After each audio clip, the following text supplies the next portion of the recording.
business before pleasure, Alain. We'll start with tonight. And what do you think about that one? Well, Edmonton was the better team tonight. They skated better than we did. They executed better than we did, and they deserved to win. They were the better team. For whatever reason, we looked a little bit sluggish, not physically and mentally as sharp as we usually are, and Edmonton was the better team. They deserved to win. Can you take some consolation out of the fact that you guys were still able to generate 41 shots, though?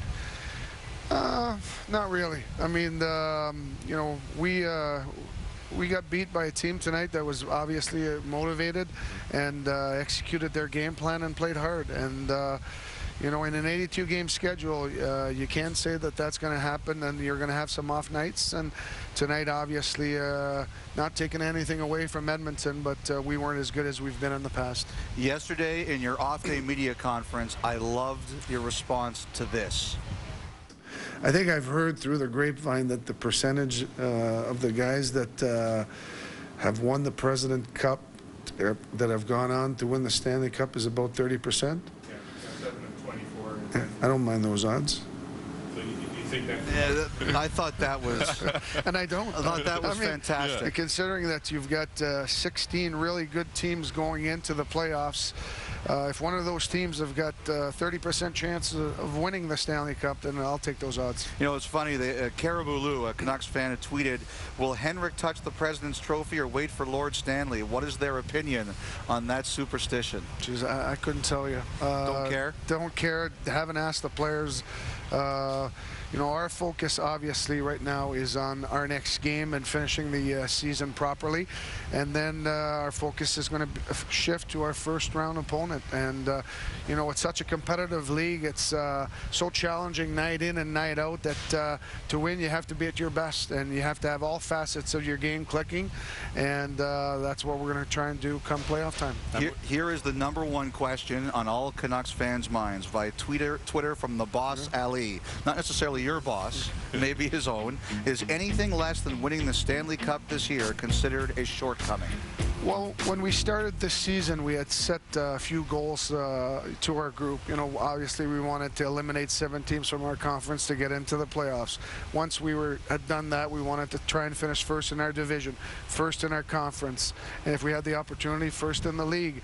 And you know, we've achieved those goals. Since the beginning, we've talked about the Stanley is ready for this opportunity. This group is ready for this challenge, and like we've done all year long, taking it one game at a time, we're going to do the same thing in the playoffs and take it one series at a time. I worked with Mike Keenan last week, and he mentioned the fact that in '94 he sold his team, the Ranger team, on the importance of winning that President's Cup, in which case that had them host the Game 7 at Madison Square Garden where they won against this Vancouver Canuck team.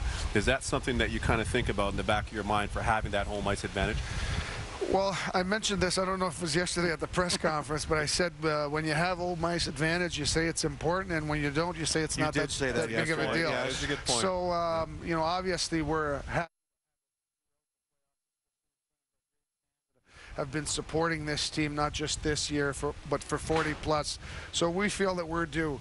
You know, this group is in my mind, has learned from the good times since I've been here. I've been here for 5 years, and we've learned from our failures.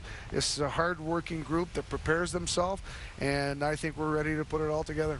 You know, Alain, the players say that the 2 toughest cities to play in Canada are where you began your coaching career as a head coach in Montreal and here, just because of the nature of the fans. They're intense, they're rabid, they've got an edge to them. How do you compare Montreal and Vancouver? Well, first of all, I don't agree. You don't? I think these are Montreal, Vancouver, are great cities to play in and to coach in. As a player, I think you got to love the attention that you're getting and the feedback that you're getting from fans and from the media. You know, if the New York Yankees, with all the attention they're getting in New York, can win World Series, I don't think that this is a negative. On the contrary, I think it's a positive to play in a Canadian market, in a Canadian city where there's such a passion and excitement. To answer the question, or the original question, which obviously was flawed. Now that we've learned. No, but the original, I think they're there's really no difference between Montreal and Vancouver. The only difference is in Montreal, you've got two languages that you have to deal with media-wise and fan-wise, whereas here in Vancouver, I do a little bit of French interviews, but it's mostly in English, and that makes that part of the job maybe just a little bit easier. You got to tell you though, just yesterday, well, there was a reporter who wanted a French quote, and Alain Vigneault made us figure out how to ask the question in French before he would answer. It's a bilingual country. The shoe on the other foot. I like that.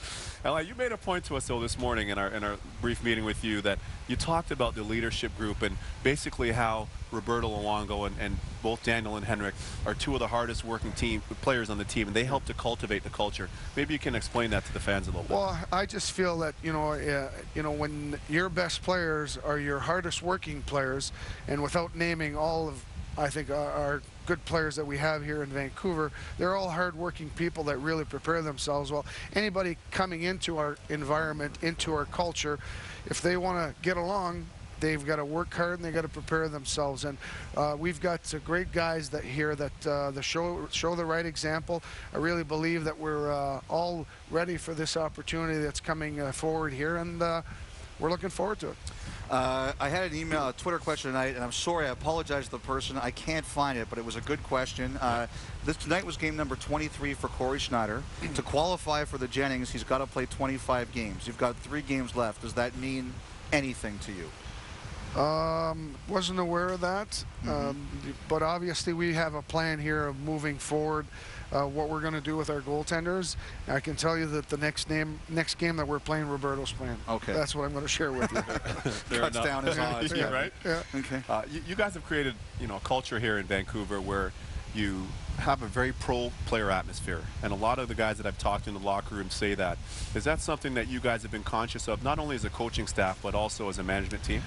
I think the whole organization is conscious of that, and I think one of the things that we've tried to do this year and throughout the years is empower our players a little bit more and have them be a little bit more responsible and accountable to everything that's going on here.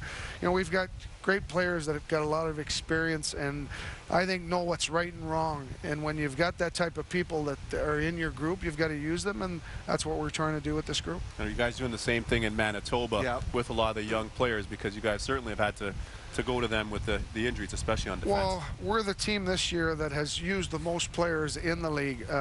It's amazing the number of injuries that we've had this year, especially on our back end, and that we've still been able to not only compete but to win on a consistent basis. So you got to give credit throughout the organization, the depth we have, to the job that Claude Noel and his staff are doing in Winnipeg, and for us, we've kept the same mentality. One game at a time, get ready for it, play it, analyze it, and move on.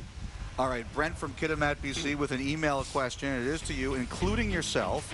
What 2 other coaches would you nominate for the Jack Adams Award? Oh, geez, it's not something I'm going to touch, really. We're not at all interested in individual honors here in Vancouver. We're a team-oriented group that obviously we wanted to do well in the regular season. We've done that. Now we're going to move on and shift our focus to the playoffs, and individual honors don't mean anything. Yep. Tough injury to Manny Malhotra, obviously. A lot of fans wanting to know how he's doing, and if you could just, in a word, just tell the fans in your own words how he's doing. He's back in Vancouver. He was here tonight filling in his teammates on his situation, so I'm going to let him fill in the fans and people that follow our team on how he's doing, but he's back in Vancouver, and I think that he's happy to be back around his teammates. No, it's great that he was here. Everybody, as we said, in the hockey world, wishing for his full recovery. Well, Manny came in right from the start and wanted the responsibility and wanted to be part of the core group, and he's had a lot of experience. We knew we were getting a quality individual, and obviously it's unfortunate that he's got injured, but hopefully everything's going to work out here. Last one for you. True or false, confirm or deny. When you were in the minor leagues, a teammate of yours said to me that you broke more stick on opponents than you did shooting the puck at opposing goalies. Confirm or deny? I could say that's fairly true, fairly accurate. In those days, you could do it, and there wasn't a lot of media attention and Right. Not cameras all all of us over the guys. place. So Yeah. you can get away with that stuff. You can't do that anymore. Well, thank you very much for My your pleasure, time. We'll guys. see you Thank you. next week in Calgary, and more importantly, we'll see you in the playoffs. Thanks. Appreciate it.